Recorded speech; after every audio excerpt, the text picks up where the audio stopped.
بما ان العيد قرب، النهارده ان شاء الله هنعمل مع بعض كحك العيد الدايب زي الجاهز واحلى كمان. هنعمله خطوه بخطوه مع بعض من غير اي تعقيدات، واقول لكم اسرار تخليه يطلع ناعم ويدوب في البق زي المحلات بالظبط. لو اول مره تعملي الكحك ما تقلقيش خالص، الطريقه سهله خالص وان شاء الله تنجح معاكي من اول مره. وهقول لكم كمان سر التسويه المظبوط اللي يخلي النقشه بتاعتك ما تسحش منك ولا تتغير في التسويه. يلا بينا نبدأ ونسمي الله ونشوف المكونات عندنا ايه. انا اول حاجة هعملها لما ابدأ اعمل الكحك ان انا هجيب الملبن بتاعي، وابدأ ان انا احط عليه معلقتين سمنة، وابدأ ان انا اعجنه كده بايدي لحد ما الينه خالص. تمام، هو مش بياخد وقت كتير ولا حاجة. برضو عاوزة اقول لكم على حاجة في الخطوة دي، انت ممكن تضيفي اي مكسرات انت بتحبيها. ممكن تحطي مثلا سوداني، ممكن تحطي مثلا لوز، بندق، الحاجة اللي انت حابة تحطيها حطيها. انا عامة النهاردة هحطه زي ده خالص عادي. بعد ما تعجنيه كده بقى حطيه شويه في التلاجة علشان تعرفي ان انتي تكوريه كور صغيره، لان هيلزق في ايدك وانتي لسه عاجناه، هيبقى صعب عليكي ان انتي تكوريه بالحجم الصغير ده.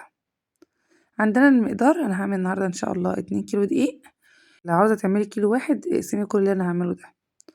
دلوقتي عندي المقدار ايه بقى؟ هحتاج كوبايه ميه، وربع كوبايه ميه اضافيه برضو علشان احط فيها الخميره. عندي ريحه الكحك، وعندي سكر بودر وخميره وملح وايه كمان والسمنه. اول حاجه هعملها لما ابدا اعمل الكحك ان انا هجيب الربع كوبايه ميه دول واحط عليهم معلقه ممسوحه خميره، واخد لهم شويه سكر كده واغطيهم على جنب على ما اروح احمص السمسم. الخطوه بتاعه الخميره دي علشان بس نتاكد من فعاليه الخميره. بالنسبه للسمسم بنحمصه لحد ما يبقى لونه ذهبي، بس ما تغمقش عشان ما يمررش معاكي. هحط عندي لبن بودر، احنا ممكن نستغنى عنه تماما وبدل كوبايه الميه دي نحط كوبايه لبن. تمام. واحط ريحه الكحك والسكر البودر، طبعا لازم سكر بودر يا جماعه، ما ينفعش سكر اللي هو الناعم ولا الخشن، لازم يبقى بودر. ونحط الملح. تمام. عندنا بقى كمان احنا كنا حطينا السمسم من شويه، بس انا عاوزه اقول لكم على حاجه. ريحه الكحك يفضل ان هي يكون لونها فاتح، ما تجيبيش اللي هي لونها غامق. تمام، انا حطيت معلقه صغيره لكل كيلو، انت عاوز تزودي زودي، بس انا شايفه ان كده تمام وطلع معايا الكحك فل الفل. بالنسبة للسمنة يا جماعة، احنا ممكن نستخدم سمنة بلدي على سمنة صناعي، وممكن نحط ريحة السمنة البلدي. انا في الفيديو هنا حاطة سمنة ميكس خليط يعني ما بين البلدي واللي هي الصناعي. تمام. حطيت الدقيق بتاعي كده وكل المكونات اللي انا حطيتها الجافة ديت في العجان، وهبدأ ان انا احط الكف بتاع العجان واحط السمنة عليهم وابدأ ابس العجين بتاعي. بالنسبة للبيكنج باودر انا هستخدم ربع معلقة صغيرة خالص من بتاعة الشاي ديت على ال2 كيلو. ما تكتريش علشان النقشة بتاعتك هتروح منك، خدي بالك من الخطوة ديت. الخميرة والبيكنج باودر لو زودتيهم الدنيا هتبوظ معاكي خالص. لو انتي هتحطي مثلا 3 كيلو، هما نفس مقدار الخميرة ونفس مقدار البيكنج باودر، ما تكتريش. هروح بقى كده على العجان بتاعي اخلط كده بينهم وابدا احط السمنه بتاعتي. بالنسبه للسمنه يا جماعه انا حاطه كيلو سمنه و100 جرام، يعني المفروض ان الكيلو بياخد 550 جرام سمنه. تمام. ببدا ان انا اشغل كده العجان عندي على الحاجات دي لحد ما ما العجين بتاعي يتبس كويس، الدقيق يتبس مع السمنه كويس. وهنزل عليهم بالخميره اللي هي كانت خلاص ارتفعت، اتاكدت بقى ان هي شغاله حلو، واحط كوبايه الميه. في لسه كوبايه ميه لسه انا احطها تانية، يعني كده المفروض ان الكيلو بياخد كوبايه وربع ميه، ما تكتريش عن كده. انا هنا بقى كنت ببدا ان انا حاطه بقى في طبق تاني علشان ابدا ان انا الم كده في العجين، وكل ما احط ميه اشوف العجينه تمام ولا لا، لحد ما اشوف هو يحتاج ميه قد ايه. هو هنا كان لسه برضو محتاج ان انا اكمل كوبايه الميه التانية. تمام.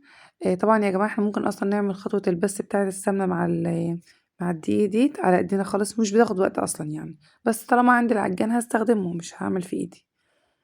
هنا بقى كنت حطيت كوبايه الميه اللي انا كنت قلت لكم عليها، كل شويه بتجيبي العجينه كتكوريها وتضغطي عليها، لو لقيتيها ناعمه معاكي ومش بتشقق يبقى كده تمام. برضو ممكن تختبريها بالمنقاش، تنقشي كده عليه، لو لقيتي ان النقشه تمام معاكي وبتنقش تمام. لو لقيت ان هي بتقطع النقشه بتقطع كده معاكي، يبقى كده محتاجه ان انت تزودي كمان شويه ميه. المقدار كله خد معايا ال2 كيلو خدوا كوبايتين ونص من الميه. تمام. انا كده كنت خلاص خلصت العجينه، ما شاء الله بقت فل خالص معايا اهي. هوريكم برضو ازاي بتأكد ان هي تمام. لما بكورها واضغط عليها بلاقيش تشققات ولا اي حاجة، ومش بلاقيها برضو ايه سايحة جامد. تمام، شوفوا كده تمام قوي. هجيب كيس بقى واغطي كده العجينة بتاعتي عشان إيه هبدأ ان انا اشتغل فيها على طول، مش هسيبها تخمر ولا اي حاجة. في هنا بقى خطوة مهمة، ان انا هبدأ اقطع الكحك بتاعي كور صغيرة. يستحسن ان انت تعمليها كور صغيرة، بالكتير ما تعديش 30 جرام، يعني مثلا من 20 ل 30 جرام الكورة او الكحكاية ديت تبقى من 20 ل 30 جرام. ببدأ ان انا اقطعها كده واكورها واسيبها على جنب.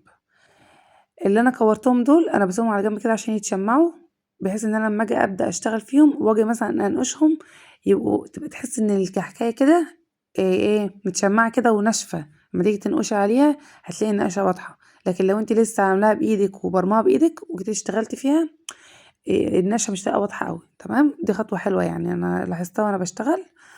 انا هنا ببدا ان انا اجيب الكره بتاعتي وبزوغها كده بصبع الابهام، وابدا احط كرة الملبن الصغننة واقفل عليها من كل الجوانب، واروح احركها في ايدي كده اكورها بايدي، وابدا ان انا انقشها بقى بالمنقاش. طبعا يا جماعة انا شايفة ان الكحك ما بيتعملش غير بالمنقاش.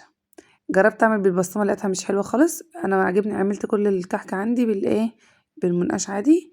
ما خدش وقت كتير ولا حاجة، اي نعم تعبني شوية بس عادي النتيجة حلوة يعني. شايفين ببدأ ان انا انقش كده بالمنقاش بتاعي. بمناسبة المنقاش يا جماعة عاوزة اكلمكم برضو على حاجة. وانتي بتشتري المنقاش بتاعك بصي كده فيه وابدأي شوفي السنون بتاعت الناحيتين قصاد بعضها ولا لا. لو لقيتهم مش قصاد بعضهم ما تشتريش المنقاش. نقي منقاش يكون السنون بتاعته كلها قصاد بعضها ومتساوية علشان يطلع النقشة بتاعتك جميلة ومتساوية، وما يقطعش منك الكحكة وانت بتنقشيها. شايفين بصغرها كده اهو، واحط بقى ملبن واكورها كده والفها. اهم حاجه اتاكدي ان انتي قافله على الملبن كويس علشان ما يطلعش منك في الفرن وما يسيحش معاكي. طبعا بالنسبه للنقش يا جماعه دي حريه شخصيه وانتي وراحتك، الحاجه اللي انتي حابه اعمليها. انا عملت كذا شكل. عملت الشكل اللي هو زي ورقه الشجر. عملت حروف لعيالي اف فريده، وعملت اليحيى، وبرضو عملت اللي هو النقشة الطبيعية اللي احنا كلنا متعودين عليها من أيام أجدادنا دول. براحتك بقى، عاوزة تستخدمي اللي هي الختامة دي أنا شايراها هناك ديت براحتك استخدميها، بس أنا شايفة إن النقشة بتاعتها مش واضحة ومش حلوة، فالمنقاش طلع أحلى بكتير من إن احنا نستخدم الختامة. في بقى ختامات تانية بتبقى بلاستيك وكلام من ده، لو انتوا اللي انتوا حابين تستخدموه. تمام. شايفين بقى وانت بتستخدمي المنقاش حاولي ان انت تظهري النقشة بتاعتك علشان لما تدخل الفرن برضو تفضل ماسكة نفسها كده. مقدار السمنة طبعا يا جماعة هو اللي بيتحكم في النقشة ان هي تروح منك او لا، وكمان الخميرة. ظبطي سمنتك وظبطي الخميرة زي ما انا قلتلك، كله هيبقى تمام التمام. شايفين ما شاء الله. عاوزة اقول لكم ان النقشة هتدخل الفرن هتطلع زي ما هي، مش هتغير ولا هتسيح ولا اي حاجة هتحصل لها. ما شاء الله. عاوزه اقول لكم ال2 كيلو طلعوا لي الكميه ديت. انت كان ممكن تطلعي كميه اكتر لو انت صغرتي حجم الكحكيه. بخصوص التسويه بقى يا جماعه عاوزه اقول لكم ان الكحك اللي فيه ملبن بيختلف التسويه عن الكحك اللي هو ساده. لو في ملبن بتسويه على درجه حراره اعلى شويه عن الكحك العادي. الكحك الساده بنسويه على 180، لكن الكحك اللي هو فيه ملبن بنحطه على 200 درجه حراره، 200 على الرف اللي في النص. وشايفين انا بعمل كل شويه بقلب الصاج رايح جاي. اول ما تحسي ان الكحك من تحت خد لون ذهبي خفيف ابدأي شغالي الشوايه من فوق. وطول ما انت قاعده ابدأي دوري في الصينيه بتاعتك يمين وشمال لحد ما تلاقي ان الكحك بتاعك كله اتحمر وبقى لونه جميل من فوق، يعني كله نفس اللون. تمام. دي كل اسرار التسويه. ما شاء الله الكحك بتاعي النشا بتاعته زي ما هي، شوفوا ده بعد التسويه وما شاء الله. انا بس التصوير عندي او الاضاءه عندي مش مظبطه، فممكن يكون باين غامق، لكن هو في الطبيعه مش غامق ولا حاجه. شايفين ما شاء الله. شايفين النقشه زي ما هي ما اتغيرتش ولا حصل لها اي حاجه. بشكر لكم بقى يا جماعه في المصفى بتاعت اكياديت برش بيها السكر. بص روعه، مبسوطه بيها قوي. انا اصلا شاريها مخصوص عشان السكر البودر عشان اللقطه دي. بالنسبة للسكر البودر يا جماعة احنا بنحطه يعني مثلا انت بتبقي مطلعة الكحك من الفرن بتسيبيه يهدى شوية صغيرين وترشي عليه سكر بودر. لكن انا عامة انا لسه اكيد يعني مش هعمل الخطوة دي دلوقتي. انا عملت لكم 3 كحكات بس، لكن بقى ان شاء الله لما العيد يجي نبقى نحط بقى مع بعض السكر براحتنا يعني. بالنسبة لطريقة الحفظ عندنا بجيب اكياس تلاجة اللي هي الكيس العادية دي، وبعبي كده فيها يعني مثلا كل كيس حطيت فيه مثلا 20 كحكاية. شوفوا الميزان بقى يا جماعة، كل كيس معدي ال500 جرام. انا مطلعه 6 اكياس. مطلعه كل ده طلعته منين؟ من 2 كيلو دقيق.